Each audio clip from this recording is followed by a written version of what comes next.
Manjummel boys படம் தமிழ்நாட்டில் ஓடி உலகம் முழுக்க ஓடி தமிழ்நாட்டில் பெருமளவில் அதை வெற்றி கொண்டாட்டமாக மாதிரி ஒரு வேர்ல்டு வைடு ஒரு 200 கோடி ரூபாய்க்கு மேல் அந்த படம் வந்து சம்பாதித்து கொடுத்துள்ளது. அது பெரிய விஷயமாக பேசப்பட்டது. மஞ்சுமல் பாய்ஸுக்கு ஒரு ப்ரெஸ் மீட் கிடையாது, ஒரு ஆடியோ லான்ச் கிடையாது, ஒரு ஸ்டில்லு கொடுக்கல, ஒரு போஸ்டர் கொடுக்கல, இங்கே டிஸ்ட்ரிபியூஷனே வந்து வாங்கலை. அவங்களே வந்து கேரளாவிலேருந்து நேரடியாக அதை படத்தை ரிலீஸ் பண்ணி அப்படி ஒரு பெரிய அதை கிட்டத்தட்ட அந்த ப்ரொடியூசருக்கு லாபமே ஒரு 80 கோடி ரூபாய் கிடைத்துள்ளது அப்படின்ற ஒரு தகவல். இப்போ என்னென்னா மஞ்சுமல் பாய்ஸ் படத்தில் யூஸ் பண்ண கண்மணி அன்போடு பாடலை என்னுடைய அனுமதி பெறாமல் அதில் பயன்படுத்தப்பட்டுள்ளது அப்படின்னு இளையராஜா நோட்டீஸ் விட்டிருக்காரு காப்புரிமைக்காக. அது தவறா சரியா அப்படின்ற ஒரு விஷயம் என்னை பொறுத்த வரைக்கும் சரி அப்படின்ற ஒரு விஷயம். ரைட்டு, இது சம்மந்தமாக நான் வந்து இது செய்யாறு பால அஃபிஷியல் சேனலில் ஒரு வீடியோ அந்த சமயத்தில் போட்டிருந்தேன்.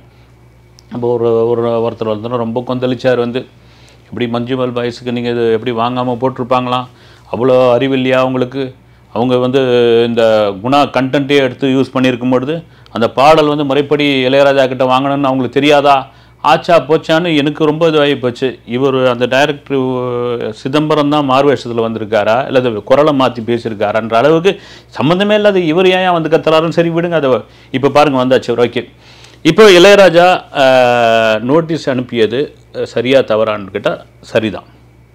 அதுக்கு 1000 காரணங்கள். இப்போ மஞ்சுமல் பாய்ஸ் ப்ரொடியூசர் என்ன சொல்கிறாங்க, இல்லைங்க அவர் இளையராஜா அனுப்பிச்ச நோட்டீஸ் அவங்களை வந்து சேரலைன்றாங்க. அதே சமயம் வந்து நாங்கள் இதுக்கு வந்து அனுமதி வாங்கிட்டோம், இந்த ரைட்ஸுக்கு நாங்கள் வந்து பர்மிஷன் வாங்கிட்டோம், அந்த ரைட்ஸ் வாங்கி தான் நாங்கள் பண்ணிகிட்ருக்கோம். யாரிடம் ரைட்ஸ் வாங்கினாங்க அப்படின்றது வந்து தெரியல.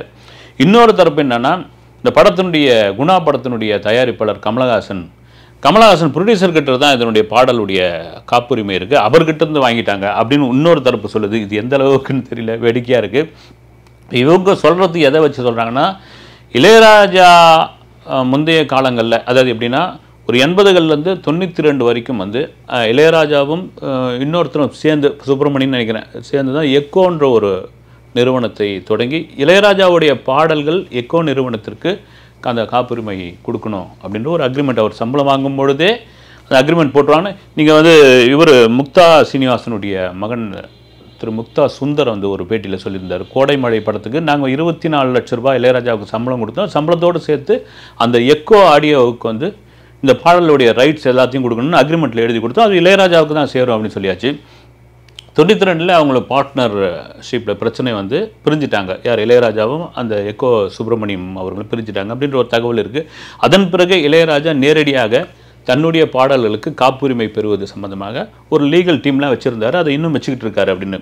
இப்போ பிரச்சனையே அதில் தாங்க வருது. ஏன்னா அனிருத், ஜிவி பிரகாஷ் இருக்கிற முன்னணி இசையமைப்பாளர் தலைமுறையெல்லாம் இருக்காங்களா, இவங்களுக்கெல்லாம் என்னங்க, இவங்களாம் சும்மா இருக்காங்க, இளையராஜாவுக்கு மட்டும் பேராசையா, இளையராஜா மட்டும் காசு கேட்குறாரு, இளையராஜாவுக்கு வந்து பண ஆசை பிடிச்சி ஆடுறாரு அப்படின்ற மாதிரியான விஷயங்கள்லாம் இருக்குது. வந்து ஏங்க அனிருத், ஜிவி பிரகாஷ் இவங்கெல்லாம் கூட காப்பிரைட்டு கிளைம் பண்ணிக்கிறாங்க, காப்பிரைட் வச்சுருக்காங்க. அது என்னென்னா அவங்க நேரடியாக பண்ணாமல் வேறு ஒரு நிறுவனத்திடம், ஏஜென்சியிடம் அதை கொடுத்துருக்காங்க. அவங்க பார்த்துப்பாங்க, இவங்க வந்து இருப்பாங்க, அவங்களுக்கு ஒரு லீகல் டீம் இருக்கும், யாராவது யூஸ் பண்ணால் காப்பிரைட் அடிச்சிடுவாங்க, இல்லைனா வந்து இவங்ககிட்ட பர்மிஷன் வாங்கி கேட்கறதுக்கு ஒரு தொகையை கேட்டு வாங்கிப்பாங்க. இப்போ பிரச்சனை என்னன்னா, மஞ்சுமல் பாய்ஸு கதை உங்களுக்கு எல்லாருக்கும் தெரியும், வந்து ஒரு குணா குகையை வைத்து தான் அந்த கதை. கடைசியில் வர அந்த கண்மணி அன்போடு அந்த பாடல் தான் அந்த தியேட்டரில் உள்ள அத்தனை ஆடியன்ஸையும் வந்து அப்படி எழுந்து நின்று ஒரு கைத்தட்ட வைக்கும். அந்த படத்தினுடைய வெற்றிக்கு அந்த பாடல் மிகப்பெரிய பங்குண்டு என்பதில் மாற்று கருத்தே இல்லை. அந்த பாடல் நீங்கள் வந்து ரைட்ஸ் வேறு எங்கே தான் வாங்கினீங்களா, ரைட் எதுவும் இல்லை, நீங்கள் இளையராஜாவிடம் கேட்டிருக்கணும் இல்லைங்களா, இளையராஜாவை மீட் பண்ணியிருக்கணும் இல்லைங்களா. இந்த இடத்துல ஒரு எங்கே சந்தேகம் வருதுன்னா, அந்த படம் வெற்றி அடைஞ்சாச்சு, பெரிய வெற்றி கொண்டாட்டமாக ஓடிக்கிட்டு இருக்கு. நீங்கள் போய் கமலஹாசனை பார்க்குறீங்க, ரைட்டு குணா படத்துக்கு, அதுக்கப்புறம் விக்ரமை பார்க்குறீங்க, தனுஷை பார்க்குறீங்க, ரஜினியை பார்க்குறீங்க, குள்ளமணியை பார்க்குறீங்க, எல்லாரையும் பார்க்குறீங்க, ரைட்டு, ஏன் நீங்கள் இளையராஜாவை பார்க்கவில்லை அப்படி அவங்க இன்னொரு தரப்புனாங்க. இளையராஜாவிடம் இருந்து எங்களுக்கு வந்து அப்பாயின்மெண்ட் வரல, கிடைக்கல அப்படின்றாங்க. அப்புறம் வந்து இளையராஜா அவர்களுடைய மகள் பவதாரணி இறந்து போயிருந்த சமயம் அந்த துக்கத்தில் இருந்ததுனால அவரை மீட் பண்ண முடியல அப்படின்லாம் சொல்கிறாங்க. இதெல்லாம் ஒரு இதான விஷயம். இது முறைப்படி கரெக்டாகவும் இல்லைல்ல, யாரை கேட்டாலும் தெரியும் இல்லைங்களா. இந்த பாட்டு எடுத்து அதுவும் சமீப காலமாக இளையராஜாவுடைய பாடல்கள் அவருடைய அனுமதி இல்லாமல் வாங்கவே முடியாது, யூஸ் பண்ணவே முடியாது அப்படின்ட்டு வந்து எல்லாருக்கும் தெரியும். நீங்கள் இங்கே வந்து கோட்டை விட்டீங்க. அவனுக்கு வந்து ஒரு இதுக்கிடையில் ஒரு சம்பவம் ஒன்று சொல்கிறேன் நான். ராஜாதி ராஜா படம், அந்த படம் பாவலர் கிரியேஷன்ஸ் இளையராஜா தான் தயாரிக்கிறார். இளையராஜா, கங்கை அமரன், அப்புறம் வந்து ஆர்டி பாஸ்கர், இவங்க தான் தயாரிக்கிறாங்க. இந்த படம் டிசைன் ஆகும்பொழுது ரஜினி கால் ஷீட் கொடுத்துட்டாரு. ரஜினியோட கால் ஷீட் இப்போ பெரிய குதிரை கொம்பு.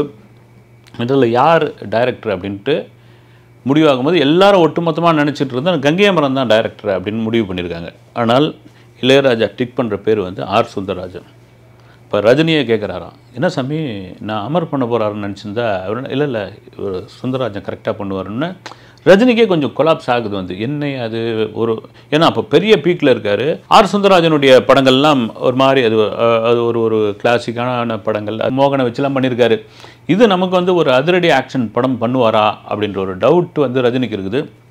மறுநாள் வந்து கேட்குறாரு, ஏன் அமர் பண்ண வேண்டியது தானே அப்படின்போது தான் இளையராஜா, என்ன சாமி ஆர் சுந்தரராஜன் சரியாக பண்ண மாட்டார்னு நீங்கள் நினைக்கிறீங்களா? அப்படி ஆர் சுந்தரராஜன் பண்ணி இந்த ராஜாதி ராஜா படம் தோல்வி அடைந்தால் இனி நான் ஹார்மோனி பற்றியே தொடமாட்டேன் அப்படின்னு இளையராஜா சொல்லி அந்த படம் வந்து பெரிய வெற்றி ஆயிடுச்சு.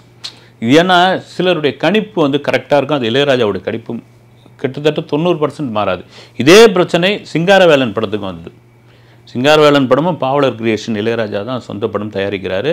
அப்பவும் பார்த்தீங்கன்னா கமலஹாசன் ஹீரோ, கமல் என்ன பண்ணுறாரு, கங்கை அமரன் தான் அந்த படத்தை டைரக்ட் பண்ண போகிறார் அப்படின்ற போது ஆர்வி உதயகுமார்னு ஓகே பண்ணுறது இவர் தான். அப்போ அவரும் கேட்குறாரு வந்து, இல்லை இது ஆர்வி உதயகுமார் பண்ணால் கரெக்டாக இருக்குன்னு சொல்லி.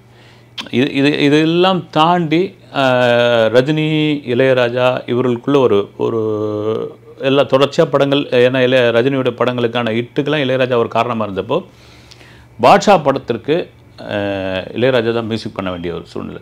அவர் தான் பண்ண வேண்டியது. எங்கே பிரச்சனை வருதுன்னா, இவர் வந்து ஒரு சம்பளத்தொகை சொல்கிறாரு. அந்த சம்பளத்தொகை தயாரிப்பு நிறுவனம் அதிகம்னு நினைக்கும் பொழுது அந்த விவகாரத்திற்குள் ரஜினி வந்து உள்ளே புகுந்ததாக ஒரு தகவல் வருது.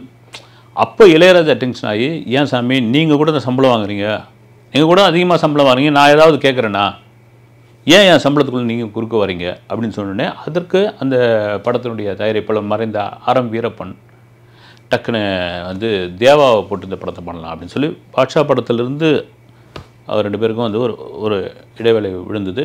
அப்போ கூட வந்து கங்கைமரன் ஒரு பேட்டியில் சொல்லியிருப்பார் வந்து, ரஜினியை போய் நான் மீட் பண்ணோன்னே ஒரு நாள் டென்ஷன் ஆகிட்டார் இளையராஜா, என்ன எனக்காக போய் சான்ஸ் கேட்குறியா நீ அப்படின்னு சொல்லி கொந்தளிச்சிட்டாரு. ரைட்டு, இதுதான் என்னென்னா இளையராஜாவுடைய குணம் இதுதான் வந்து, அவருடைய குணம் இதுதான்.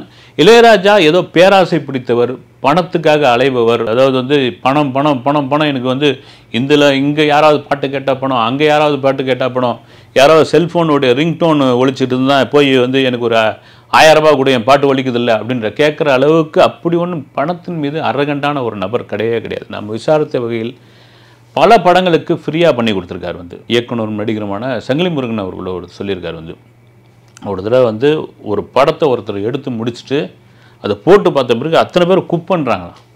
இந்த படம் ஒன்றுமே தெரியாது. இந்த ப்ரொடியூசர் அழ ஆரம்பிக்கிறார். அது என் மனைவியுடைய தாலியை கொண்டு போய் வச்சுட்டு தான் அந்த படத்தை நான் முடிச்சிருக்கிறேன்னு சங்கிலி முருகன் போய் ஒரே வழி போய் இளையராஜா காலில் நெடுஞ்சானா போய் விழு, அவர் காப்பாற்றி கொடுத்துருவாருன்னு நெடுஞ்சானா விழுந்து அழ ஆரம்பிச்சோன்னு எழுந்து உட்கார வச்சுட்டு, இந்த படத்துக்கு 10 பைசா கொடுக்க வேணாம், நான் ரீரெக்கார்டிங் பிரமாதமாக பண்ணித்தரேன், அந்த படம் ஓடும் போயா சொல்லி, இது மாதிரி பல சம்பவங்கள் இருக்குது. கடைசி நேரத்தில் வந்து அந்த ஸ்டுடியோவுக்கு பணம் கட்ட முடியாத சூழ்நிலை கூட ஏற்பட்டிருக்கிறது. இன்னொரு விஷயம் கூட போயிட்டுருக்கு வந்து, என்னென்னா இந்த இசையமைப்பாளர்களுடைய சங்கம் இருக்குல்ல, அந்த சங்கத்திற்கு 2 கோடி ரூபா இளையராஜா தரத்தா சொல்லி கடைசியில் வந்து அந்த பிரசாத் ஸ்டுடியோவிலிருந்து அவரை காலி பண்ண சொல்ல அந்த திங்ஸ் எல்லாம் வந்து இந்த சங்கத்தை கட்டி, இசையமைப்பாளர் கமலா தேட்டர் பக்கத்தில் இருக்குது, அதை நான் கட்டி கொடுக்குறேன், 2 கோடி ரூபா நான் முன்பணமாக கொடுக்குறேன், அதில் ஒரு ஃப்ளோரில் என்னுடைய ஒரு இசைக்கூடத்தை நான் வச்சுக்கிறேன்னு சொன்னப்போ அப்போ தலைவராக இருந்த மியூசிக் டைரக்டர் தீனா வந்து, சார் நான் ஒத்துக்கிறேன் சார், இதுக்கப்புறம் வரவங்க அதை எப்படி ஒத்துப்பாங்கன்னு தெரியல, அப்போ ஏதாவது பிரச்சனை பண்ண என்னாகிறதுனோ கோவம் வந்து 2 லட்ச ரூபா கொடுத்து முடிச்சிட்டாருன்ற மாதிரியான ஒரு விஷயங்கள்லாம் சொல்லியிருக்காரு. இது எந்த அளவுக்கு உண்மைன்னு தெரியல, இதெல்லாம் தீனா சொன்னால் தான் உண்டு. இப்போ காப்பிரைட்டுன்ற பிரச்சனை வரும்பொழுது இளையராஜா கேட்பதில் என்ன தவறு அப்படின்னு தான் என்னுடைய இது. கோலமாவு கோகிலா படத்தில் கூட அனிருத் இசையமைப்பில் கல்யாண வயசில் அப்படின்னு ஒரு சாங் ஒன்று இருக்கும். அது ஃபீலிங் மீ அப்படின்ற ஒரு ஆல்பத்திலேருந்து அனிருத் அப்படியே சுட்டிருப்பார். அது அப்படியே சரி பயன்படுத்தி படத்தில் யூஸ் பண்ணிக்கிட்டாங்க, அப்படியே விட்டுருவோன்னு சொல்லியாச்சு. அது சோஷியல் மீடியாக்கள் மற்ற யூடியூப் சேனல்களில் வர ஆரம்பித்தோடனே அதை காப்பிரைட்டை அடிச்சிருப்பாங்க வந்து. இப்போ நீங்கள் யூடியூப்பில் போய் பார்த்தீங்கன்னா கூட இருக்காது. அது மாதிரி வந்து அவங்க விஷயங்கள்லாம் வெளியே தெரியாத போது இளையராஜாவே நேரடியாக இந்த காப்பிரைட் பிரச்சனையில் இவர் வந்து கேட்கறதுனால தான் இளையராஜா ஏதோ பேராசை பிடித்தவர் மாதிரியும் பணப்பேய் மாதிரியான ஒரு விஷயங்கள் வந்து இங்கே வந்து முன்னிறுத்தி நிற்கிறது. அவருடைய ப்ராடக்ட் அவருக்கு தான் சொந்தம், அதை கொடுத்துட்டு போங்க, அதுதான் நியாயம். நன்றி.